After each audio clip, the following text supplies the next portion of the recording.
ఇప్పటికి పహల్గామ్ అటాక్ జరిగి 5 రోజులు అవుతుంది. బయట దేశాల నుంచి ఎయిర్ క్రాఫ్ట్ సహాయం వచ్చింది. యూఎస్ఏ, ఫ్రాన్స్, ఇజ్రాయెల్ నుంచి ఎంతో గట్టి సపోర్ట్ వచ్చింది. ఈ అటాక్ గురించి గవర్నమెంట్ యాక్షన్ చాలా సీరియస్ గా ఉండబోతుంది. బీజేపీ, కాంగ్రెస్, డిఎంకే ఇలా ప్రతి పార్టీ కలిసి మీటింగ్ పెట్టి డిస్కస్ చేశారు. వీటన్నిటి గురించి క్లియర్ గా చెప్తా. నువ్వు ఇంకా ఫాలో అండ్ సబ్స్క్రైబ్ చేయి. ఇలాంటి సోషల్ ఇష్యూస్ పై మన మాటను రైజ్ చేద్దాం, ప్రతి ఒక్కరికి అర్థమయ్యే విధంగా. ఎయిర్ క్రాఫ్ట్ సైడ్ చూసుకుంటే పహల్గామ్ అటాక్ తర్వాత యూఎస్ఏ, ఇజ్రాయెల్, ఫ్రాన్స్ నుంచి చాలా గట్టి సపోర్ట్ వచ్చింది. యూఎస్ఏ అడ్వాన్స్డ్ డ్రోన్స్ వెపన్స్ ని ఆఫర్ చేశారు. ఇజ్రాయెల్ లేటెస్ట్ మిజైల్ సిస్టమ్స్ ఇచ్చింది. ఇంకా మనం యాక్షన్ తీసుకునే దానికి సేఫ్టీ కోసం మెడికల్ సప్లైస్ పంపిస్తున్నారు. ఇండియా ఆల్రెడీ డిఆర్డిఓ మిజైల్స్ నుంచి సిస్టమ్స్ ని అలర్ట్ మోడ్ లో ఆన్ చేసి పెట్టింది. ఇంటర్నల్ గా పొలిటికల్ యూనిటీ కూడా జరిగింది. పహల్గామ్ అటాక్ తర్వాత బీజేపీ, కాంగ్రెస్, డిఎంకే ఇలాంటి మేజర్ పార్టీస్ అన్ని కలిసి ఒకే రూమ్ లో మీటింగ్ పెట్టి డిస్కస్ చేశారు. అందరి ఒపీనియన్స్ ని కలిపి ఒక డెసిజన్ తీసుకొని ఈ డెసిజన్ ని ఇండియన్ మిలిటరీకి చెప్తారు. వీళ్ళ ఒపీనియన్స్ ని రెస్పెక్ట్ చేస్తూ ఇండియన్ మిలిటరీ యాక్షన్ తీసుకుంటుంది. అందులో బార్డర్స్ ని ఎలా స్ట్రెంథెన్ చేయాలి, అటాక్స్ ఎలా జరగాలి, వీటి గురించి మాట్లాడిండొచ్చు. ఇంకా ఇండియా యాక్షన్ తీసుకుంటే ఈ విధంగా కూడా తీసుకోవచ్చు. 2016 లాగా పాకిస్తాన్ టెర్రర్స్ పై సర్జికల్ రైట్స్ చేయొచ్చు.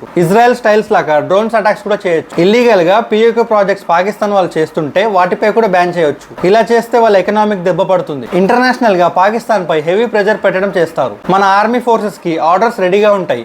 గ్రీన్ సిగ్నల్ కోసం వెయిటింగ్. అందరికి అర్థమైంది కదా, దేశమంతా ఒకటైంది. ఇది ఇండియన్స్ ఒక స్పిరిట్.